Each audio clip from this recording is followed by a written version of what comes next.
Hi hello friends, welcome to my channel. Friends, ரொம்ப நாளாக video எதுவுமே போடாமல் இருந்து ஒரு நல்ல வீடியோவில் உங்களை சந்திக்கிறதுல எனக்கு ரொம்ப மகிழ்ச்சி.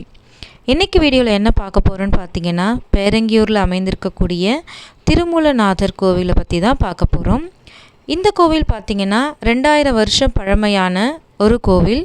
ஸோ இது பல்லவர் காலத்தில் கட்டப்பட்டு சோழர்கள் காலத்தில் புனரமைக்கப்பட்ட ஒரு கோவில். இந்த கோவிலோட சிறப்பு அம்சம் என்னன்னு பார்த்தீங்கன்னா, இங்கே இருக்கக்கூடிய சிவன் கிழக்கு நோக்கி அமைந்திருப்பார். இங்கே இருக்கக்கூடிய அபிராமி அம்மன் பார்த்திங்கன்னா தெற்கு நோக்கி இருப்பாங்க.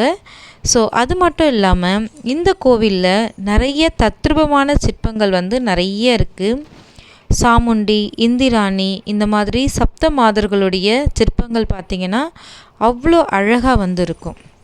இந்த கோவிலானது ஒரு அமைதியான இயற்கை சூழ்நிலையில் அமைந்திருக்கு.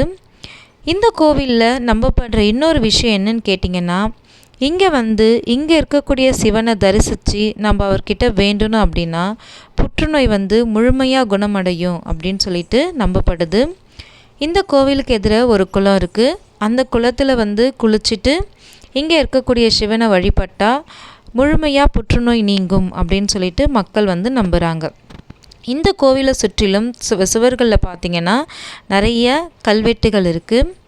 இந்த கல்வெட்டுகள் பராந்தக சோழன், ராஜராஜ சோழன், இந்த மாதிரி சோழர்களை பற்றின நிறைய தகவல்களை நமக்கு சொல்லுது. இங்கே இருக்கக்கூடிய தட்சிணாமூர்த்தி கால் மீது கால் போட்டு அமர்ந்த நிலையில் இருப்பார்.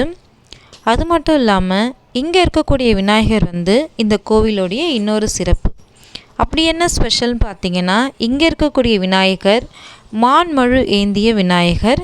ஸோ இவர் அமர்ந்த நிலையில் இருக்கக்கூடிய விநாயகர். இந்த விநாயகர் பார்த்திங்கன்னா ஒரு புடைப்பு சிற்பம் தான். இவ்வளோ சிறப்பான அம்சங்கள் நிறைந்த இந்த கோவில் பார்த்திங்கன்னா விழுப்புரம் டு திருச்சி தேசிய நெடுஞ்சாலையில் பேரங்கியூர் அப்படின்ற ஒரு கிராமத்தில் அமைந்திருக்கக்கூடிய கோவில் தான் இது. ஸோ பேரங்கியூரில் இறங்கி அங்கேருந்து பார்த்திங்கன்னா ஒரு 3 minutes ஆர் 5 minutes வாக்கபிள் டிஸ்டன்ஸ்லேயே நம்ம இந்த கோவிலை ரீச் பண்ணலாம்.